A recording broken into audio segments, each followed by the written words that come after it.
So if you noticed, your sine of 30, which is the same thing as a pi over 6, is 1/2.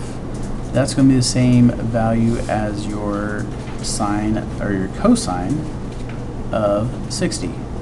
These are the same values.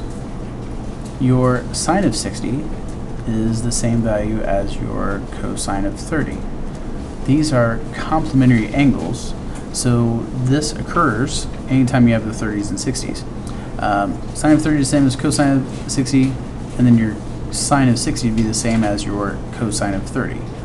That doesn't really work with anything else, except for, the only other big thing you might notice is your sine of 45 and your cosine of 45. Those are the same, but they're not, and those are just over 4. So any blank pi over 4 is always going to be radical 2 over 2 and radical 2 over 2. So I thought you'd like to notice that little special relationship there. What we're going to do next is we're going to use a calculator to evaluate cosecant of 34 degrees and 30 minutes and 36 seconds.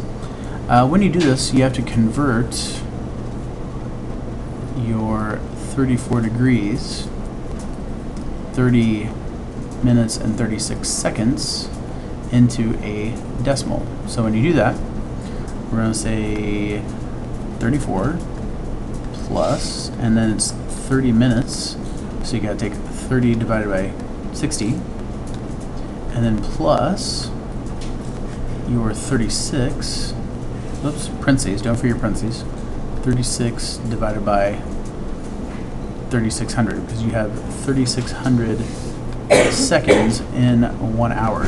So as a decimal, that turns into a 34.51.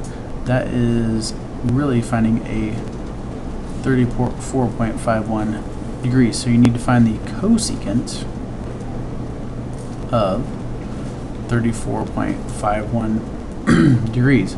Now when you do that, that is the same as a 1 divided by the sine of 34.51 degrees. This is how you need to plug it into your calculator. So your solution, when you plug it in here, now we are doing this in degrees, so you need to make sure that your mode is in degrees. If it's in radians, you're not going to get the same answer. So if I would have plugged my answer in here, since it's in radians, my degrees would not have worked. I would not get the correct answer, so you need to turn that into degrees.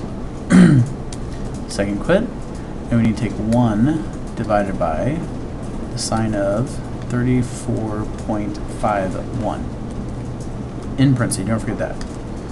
So you get a 1.765. So we'll go 1.77.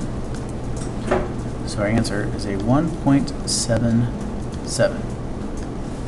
And that's your solution for A. So now for B, you gotta do the same thing, except you're going to be doing the cosine, but we need to convert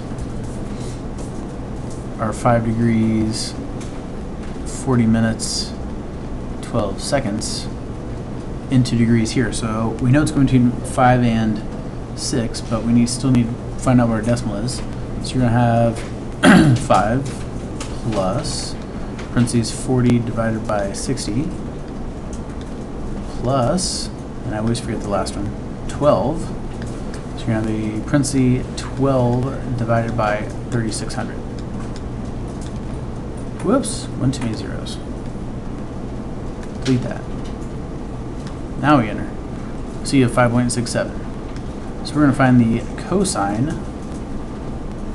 of 5.67 degrees. Now you don't have to make this a 1 over anything, because cosine is an actual function on your calculator. So if we find the cosine of 5.67, cosine 5.67 degrees, that's a 0.995. So we'll actually round this one out to 3 decimals. So that's going to be a 0.995. Close to 1, but not quite.